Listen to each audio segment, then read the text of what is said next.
नमस्कार, मैं हूं आपके साथ रोहित। गोवा में जल्द होने जा रहे विधानसभा चुनाव के लिए बीजेपी और कांग्रेस ने जहां अभी से तैयारियां शुरू कर दी हैं, तो वहीं पश्चिम बंगाल जीतने के बाद टीएमसी की मुखिया ममता बनर्जी भी पार्टी को विस्तार देने के लिए गोवा पहुंच चुकी हैं। इस बार उन्होंने बड़े पैमाने पर चुनाव लड़ने का ऐलान भी कर दिया है, मगर लंबे समय दिल्ली से लेकर बंगाल तक की सियासत करने वाली ममता बनर्जी के इस सियासी मंसूबे पर कुछ ही साल पहले आई आम आदमी पार्टी के नेता अरविंद केजरीवाल ने ऐसी करारी चोट की है कि खुद ममता भी सुनेंगी तो बुरी तरह बौखला जाएंगी।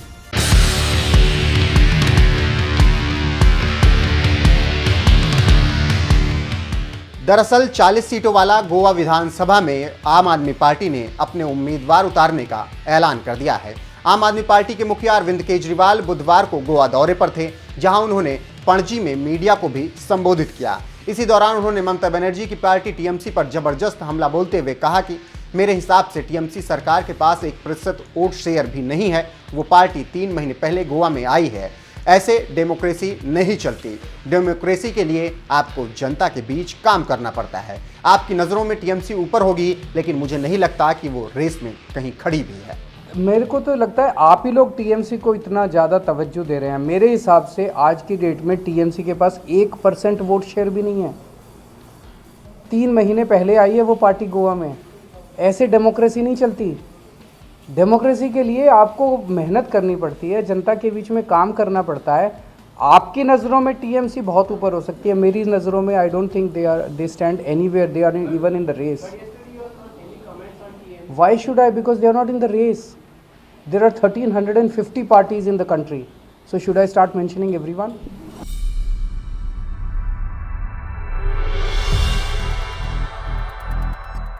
अरविंद केजरीवाल की पार्टी साल 2017 में भी गोवा का चुनाव लड़ चुकी है, मगर उस वक्त पार्टी के खाते में 40 में से एक भी सीट सामने नहीं आई थी। इसीलिए इस बार आम आदमी पार्टी चुनाव जीतने में कोई भी कोर कसर नहीं छोड़ना चाहती, फिर चाहे इसके लिए केजरीवाल को ममता बनर्जी की पार्टी की ही बेइज्जती क्यों ना करनी पड़ जाए। कभी बंगाल जाकर ममता बनर्जी के साथ सियासी मंच साझा कर चुके अरविंद केजरीवाल गोवा में जाकर जिस तरह से कह रहे हैं कि मेरी नज़रों में टीएमसी कहीं भी नहीं है, इस पर आपको क्या कहना है? अपनी राय हमें कमेंट करके जरूर बताएं। साथ ही आइए आपको अरविंद केजरीवाल का साल 2019 का वो बयान सुनाते हैं जब मोदी के खिलाफ ममता बनर्जी का साथ देने के लिए कोलकाता में रैली करने पहुंचे थे और किस तरह से मोदी शाह को कोसने के साथ ही ममता बनर्जी की तारीफ कर रहे थे। आज इस देश के मुसलमान दुखी हैं, जिनके ऊपर जगह जगह अत्याचार किया जा रहा है। दोस्तों, पिछले 70 साल से जब से देश आजाद हुआ है, इस देश को कमजोर करने के लिए ढेर सारी ताकतों ने पूरी कोशिश की। पिछले 70 साल में पाकिस्तान का सपना था कि किसी भी तरह इस देश के टुकड़े करो, इस देश को बांटो। 70 साल में जो पाकिस्तान नहीं कर पाया, 5 साल के अंदर मोदी और अमित शाह ने करके दिखा दिया। दोस्तों, 5 साल के अंदर मोदी और अमित शाह ने इस देश के लोगों के अंदर जहर भर दिया। हिंदू को मुसलमान से लड़ा दिया, मुसलमान को क्रिश्चियन से लड़ा दिया, इसको उससे लड़ा दिया, उसको इससे लड़ा दिया। जो काम 70 साल में पाकिस्तान नहीं कर पाया, वो काम 5 साल के अंदर मोदी और अमित शाह ने करके दिखा दिया। दोस्तों, इनकी जोड़ी इस देश को बर्बाद कर देगी। मैं जितना सोचता हूं उतना मेरा शरीर कांप उठता है। अगर ये दोनों दोबारा 2019 में आ गए, अगर मोदी और अमित शाह दोबारा 2019 में आ गए, दोस्तों ये देश नहीं बचेगा। ये इस देश को बर्बाद कर देंगे, ये इस देश के टुकड़े टुकड़े कर देंगे। आज लाखों लाखों की संख्या में आप लोग जो आए हैं, दूर दूर तक हजारों लाखों लोग दिखाई दे रहे हैं। वो एक ही सपना लेके आए हैं, किसी भी हालत में हमें मोदी और अमित शाह की जोड़ी को दिल्ली से उखाड़ के फेंकना है। दोस्तों,